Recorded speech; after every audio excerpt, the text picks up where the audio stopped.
Welcome back! Today we will color fruits.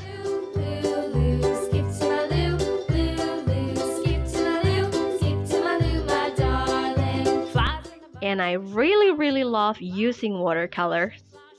Watercolors are easy to use. The color is slightly transparent, but the final result is very bright.